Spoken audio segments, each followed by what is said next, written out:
आपके लेक्चर्स तो देखते जा रहे हैं पर हमें बिल्कुल भी कॉन्फिडेंस नहीं आ रहा है, लग रहा है पढ़ाई हो भी रही है कि नहीं, और एग्जाम तो हम एक भी दे ही नहीं पा रहे हैं। तो हम लेके आए हैं एक रामबाण इलाज, हम लेके आए हैं आपके लिए बच्चों चैप्टर वाइज टेस्ट सीरीज। तो आप जो भी चैप्टर्स हमारे वीडियोस में देख देख के कवर करते जा रहे हैं और कंप्लीट करते जा रहे हैं, तो हम रिक्वेस्ट करेंगे आप हर चैप्टर का एक एक टेस्ट लिखें।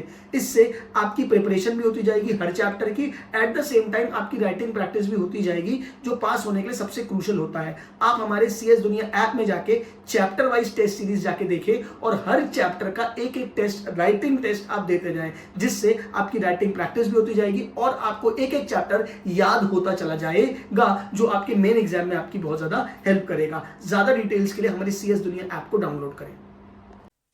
हाँ चलो रिवीजन से शुरू करते हैं। अब तक हम कहाँ पे थे? चलो बताओ सबसे पहले क्या आएगा?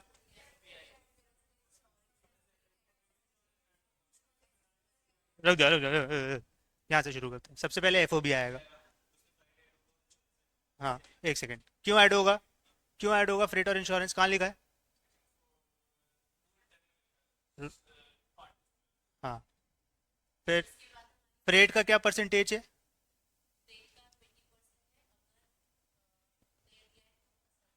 हाँ ठीक है, नेक्स्ट क्या है?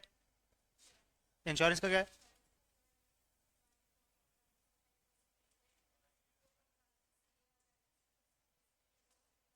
हाँ सही जा रहे हो, बिल्कुल सही जा रहे हो। अब वो वाला फॉर्मूला क्या है? हम क्या कैलकुलेट करते हैं FOB में ये दोनों ऐड करके? CIF का फॉर्म क्या है? CIF क्यों कैलकुलेट कर रहे हैं हम? हाँ एग्जैक्टली exactly. कौन सा सेक्शन था? नहीं याद होगा। कौन सा सेक्शन था? असेसेबल वैल्यू हम क्यों कैलकुलेट कर रहे हैं? हाँ सही जा रहे हो। Section 14, as per section 14 calculate किया था। चार्जिंग सेक्शन सेक्शन 12 था। Correct correct. हाँ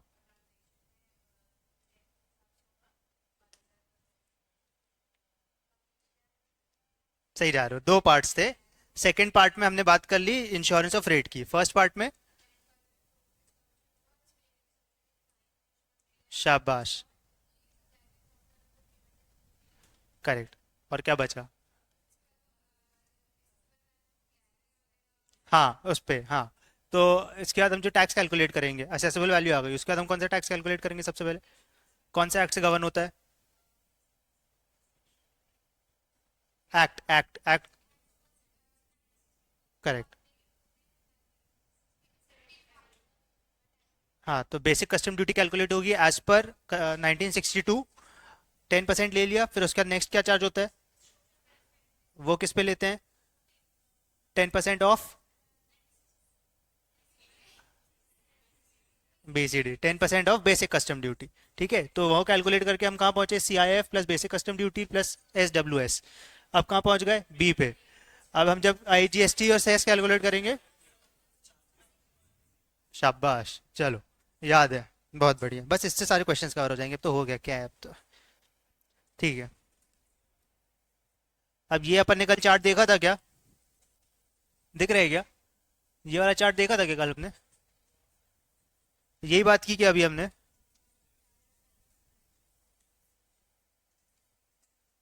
ये देखो, ये भी देख लिया था क्या हमने? एडिशनल कस्टम ड्यूटीज कौन से सेक्शन में होती हैं? सेक्शन 3। कस्टम टैरिफ एक्ट में है, सेक्शन 3 में डिफाइन होती है। 3(1) में है एक्साइज, 3(3) में है दूसरा वाला एक्साइज रॉ मटेरियल का, 3(5) में है सेल्स वैट वाला, 3(7) में GST, 3(9) में सेस। खत्म। ठीक है, फ्लो से याद करो। मैन्युफैक्चर होगा तो सबसे पहले एक्साइज लगेगा, एक्साइज होने के बाद उसी में रॉ मटेरियल का भी एक्साइज आ जाएगा, फिर उसके बाद उसको बेचोगे, बेचने के लिए क्या लगेगा? सेल्स वैट लगेगा, सेल्स वैट के बाद क्या आया था? GST, तो उसके बाद GST आएगा। तो 1, 3, 5, 7, 9, खत्म। अ, हो गया ये। अब इसके बाद तुम्हारे मटेरियल वाले देख लेंगे पहले। अच्छा पहले ये देखते हैं।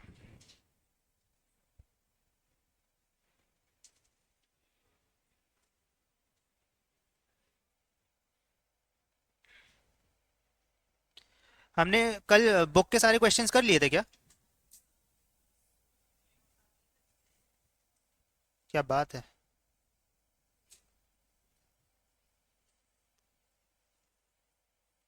बुक के तुम लोग सारे क्वेश्चंस करके आए हो? रुक जाओ, तुम लोग तो बेटा तुम लोग ने कुल्हाड़ी ले ली है, रुक जाओ। ये वाला खोलने जरा। हाँ ये वाला खोलने जरा, क्वेश्चन 936 का पहला वाला, पेज 936 का पहला वाला, ये खोलना जरा।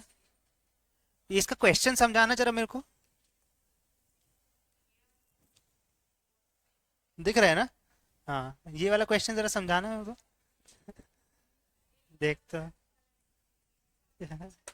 हाँ वही वही इसीलिए पूछना चाह रहा हूँ मैं, क्योंकि क्वेश्चन गलत है, तो ये तुम लोगों ने कर कैसे लिया? हाँ होशियार हो। अच्छा चलो ठीक है, एफर्ट तो किया है, वो अच्छा लगा मेरे को देख के। ये वाला कर लिया था क्या?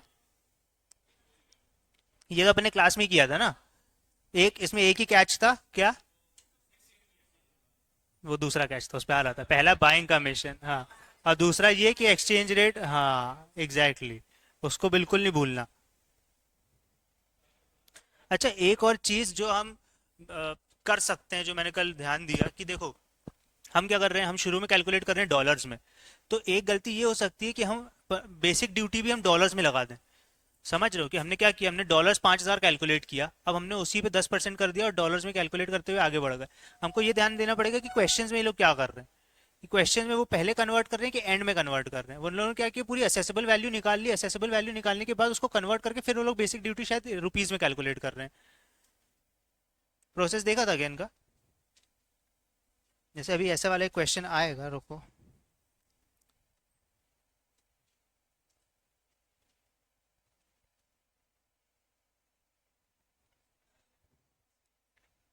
देखो जो ये क्वेश्चन है ना, जो मैं ये बोल रहा हूँ ये गड़बड़ है जो, इसकी जगह अपन क्वेश्चन 15 कर रहे हैं स्कैनर का। सेम क्वेश्चन है जो कि सही है, इसमें गलत क्या मैं ये बताता हूँ। देखो पहला क्वेश्चन अपन रीड करते चलते हैं। सबसे पहले क्या दिया इन्होंने, इन्होंने बोले कि miss Nisha imported 2500 tons of goods and materials valued at $50 पर टन।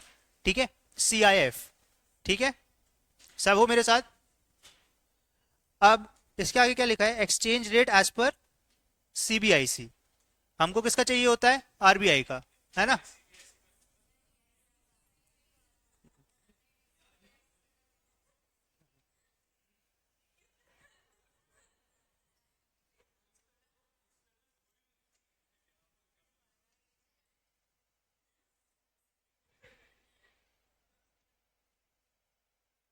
हो गया क्या? करे कंटिन्यू? मैं वेट कर रहा हूँ, पहले कर ले और 4-5 बुक्स खोल ले, और थोड़ा कर ले, पहले सेटल हो जाओ। अब हो गए हैं क्या? अब करें कंटिन्यू? हाँ तो इस क्वेश्चन पे सब आ गए हैं क्या? पेज 936। चलो, अब इसमें क्या दिया है, फिर एक्सचेंज रेट हमने पढ़ लिया, फिर बेसिक कस्टम ड्यूटी दी है 10%। एंड उस पर फिर क्या लिखा है, and over and above there was an anti dumping duty levied on the goods. जो उन्होंने दी नहीं है, उन्होंने क्या बोला है कि हमको ये एंटी डंपिंग ड्यूटी जो बैलेंसिंग फिगर है, that is anti dumping duty, वो हमको कैलकुलेट करना है। ठीक है, कैसे कैलकुलेट करना है, which was the differential between the amount so calculated as the landed value, और फिर आगे वो देना भूल गए, आगे किसको कंपेयर करें। उन्होंने फिर क्या लिख दिया, basic custom duty and cess is ₹1 crore, है ना? हाँ 1 करोड़, तो कंपेयर किसको करें? अब फिर जो ये 1 करोड़ है उसको उन्होंने यूज किया क्वेश्चन में, ये देखोगे एज पर नोटिफिकेशन।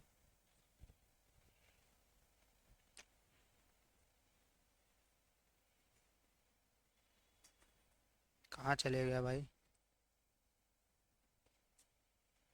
ये, इसको फिर उन्होंने यूज कर लिया एज पर नोटिफिकेशन। ये क्यों किया, क्या किया, वो तुम्हारा इंस्टीट्यूट बता सकता है। तो अब फिर करना तो है, छोड़ना तो है नहीं, तो इसका सिमिलर क्वेश्चन है ये।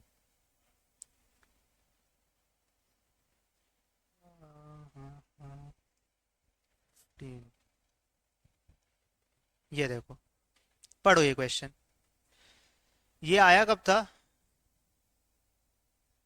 दिसंबर 2009 में, पर क्वेश्चन अच्छा है, देख सकते हैं। देखो क्या दिया है, CIF वैल्यू $25,000। ठीक है, क्वांटिटी इंपोर्टेड 500 kg। अपने पास जरा अपन निकाल लें डायरी वायरी पेन कुछ तो भी, और लिखते जाएं और सॉल्व करते जाएं। ठीक है, दिख रहा है ना?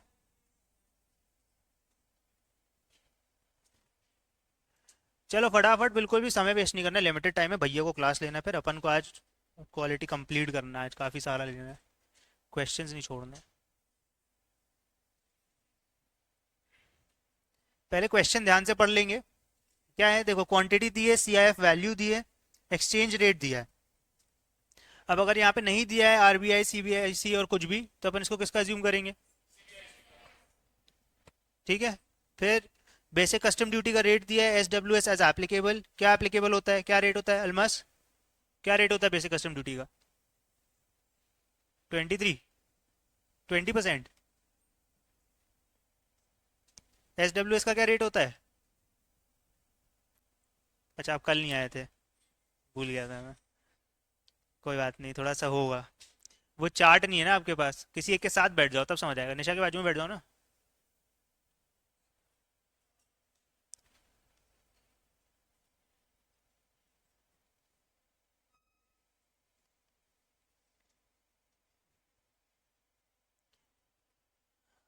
हाँ, क्या दिया है देखो, बाकी तो सब वैसे ही है। फिर as per notification the anti dumping duty will be equal to difference between the cost of commodity calculated at US $70 per kg and the landed value of the commodity as imported। अब कल हमने बात की थी, landed value किसको बोलते हैं? जैसे भी आके मेरी प्लेस पे जहां पे मेरे को इंपोर्ट करना था, वहां पे आके जब लैंड हो चुका है सामान, वहां पहुंच चुका है, तो मेरे को टोटल जो कॉस्ट लगने वाली है वो कितनी वैल्यू लगने वाली है। तो अपन जो ये कैलकुलेट करते हैं ना कि ड्यूटी, दो दो टेबल बनाते हैं हम, तो यहाँ पे जो टोटल वैल्यू आती है एंड में नीचे, यहाँ तो टोटल ड्यूटी पेबल बोल देते हैं हम, जो यहाँ लेफ्ट में टोटल वैल्यू आती है वो क्या है? वो लैंडेड वैल्यू है। है समझ में कि उसका हमने including cost, cost plus tax, जो टोटल अमाउंट आया हमारा कि उस प्रॉपर्टी या जो वो मशीन है वो खरीद के हमको टोटल कॉस्ट कितना पड़ा, दैट इज लैंडेड वैल्यू।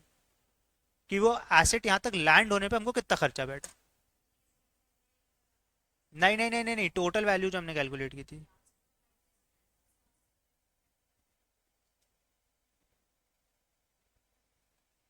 ये वाली, हाँ। ठीक है।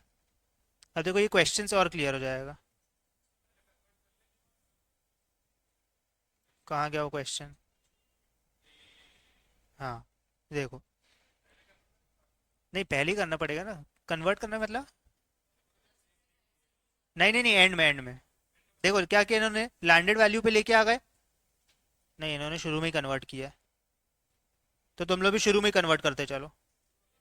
हाँ भाई, जो इंस्टीट्यूट कर रहा है ना उसको फॉलो करते चलो, जो भी है जैसा है, हमारा देवता है।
हो रहा है क्या?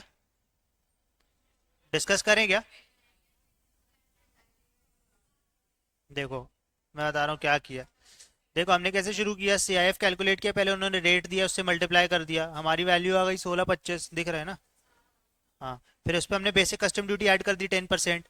फिर इसके बाद एस डब्ल्यू एस आ गया, सोशल वेलफेयर चार्ज, उसको भी ऐड कर दिया। अब देखो आपकी क्या वैल्यू आ गई, लैंडेड वैल्यू आ गई। क्यों? क्योंकि जीएसटी वगैरह उन्होंने दिया नहीं है, तो हमने अज्यूम किया इतने टैक्स थे, इतनी ड्यूटीज थी, ये लगा दिया, टोटल वैल्यू आ गई। अब इसको बोलते हैं लैंडेड वैल्यू। अब उन्होंने हमको क्या बोला है, हमको कैलकुलेट करना है एंटी डंपिंग ड्यूटी। उन्होंने क्या बोला है, anti dumping duty is the difference between the cost of the commodity calculated at $70 per KG. तो आप सीधे सीधे जो आपका दिया है 500 kg इंटू 70 कर दोगे, तो आपकी वैल्यू आ गई एक। ये डॉलर्स में आएगी, उसको आप कन्वर्ट कर दोगे तो आपकी ये वैल्यू आ गई। देखो ये वाली वैल्यू आ गई 22,75,000। हाँ, आपने इससे आपकी जो लैंडेड वैल्यू है इन दोनों को माइनस कर दिया, ये तो आपकी ये वैल्यू आ गई। और ये क्या है वैल्यू? टोटल कस्टम ड्यूटी है ना। शाबाश, समझ आया क्या? कोई कंफ्यूजन? बहुत लो लो के लग रहे हैं आज, आवाज नहीं आ रही है मेरे को। अभी तो पहली क्लास है, ऐसा क्यों कर रहे हो यार?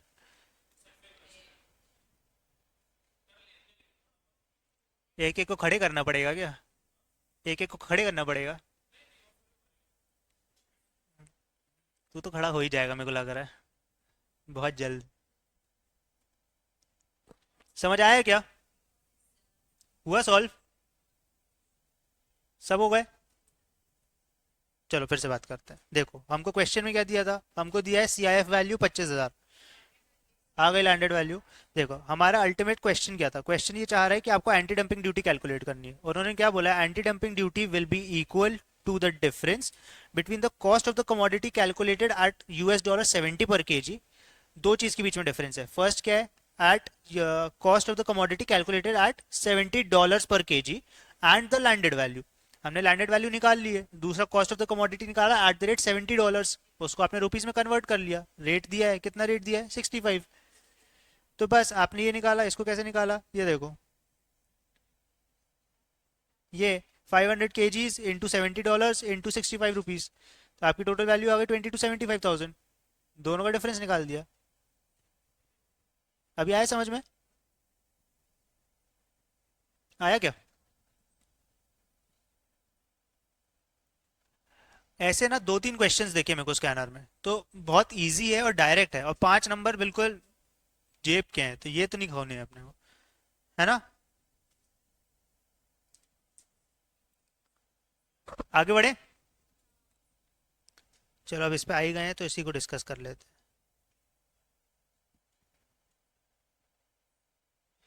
चलो तो ये वाले का सही क्वेश्चन हमने कर लिया। अगर तुम लोग को मार्क करना, स्कैनर है ना सबके पास, तो मार्क कर लो कि इसका सही क्वेश्चन 15 है। तो एक बार पर ये भी देख लेना, क्योंकि इंस्टीट्यूट कई बार ऐसे करता है कि अपना सेम टू सेम क्वेश्चन छाप देगा, तो तुमको फिर रट लो कि उन्होंने क्या किया कि 1 करोड़ की वैल्यू ऐसे यूज की है।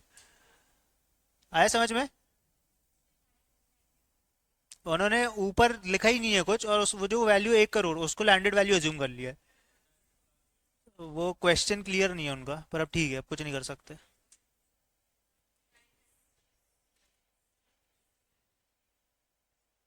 ठीक है, हो गया क्या? चलो नेक्स्ट क्वेश्चन। चलो इस पे आ जाओ। किया था क्या ये? बन गया था? सबसे डिस्कस करेंगे एक बार? तो अभी एक बार कर लेते हैं कि सब लोग एक सेम लाइन पे हैं क्या। शुरू करो। चलो क्या क्या दिया है हमको, CIF दिया है 500, BCD दिया है 37.5%, IGST 28%, कॉम्पनसेशन है 60%। तो सबसे पहले हमने क्या कैलकुलेट किया, अच्छा उसी फॉर्मेट में किया होगा क्या कि इनके फॉर्मेट को यूज किया है? हाँ, हाँ क्योंकि इनका फॉर्मेट तो बहुत गंदा है, वो तो कंफ्यूज रहोगे, और फिर क्या होगा, ऐसे फॉर्मेट करोगे तो गलत कैलकुलेशंस ऐड करते जाओगे, नीचे कैलकुलेशंस गलत कर दोगे। फॉर्मेट सबने 2 टेबल वाला बनाया था ना, आ गया था, आंसर मैच हो गया था। देख के तो नहीं किया था? हाँ चलो फिर ठीक है। हाँ चलो ये हो गया, फिर ये नहीं करना डिस्कस, आगे बढ़े। चलो बढ़िया।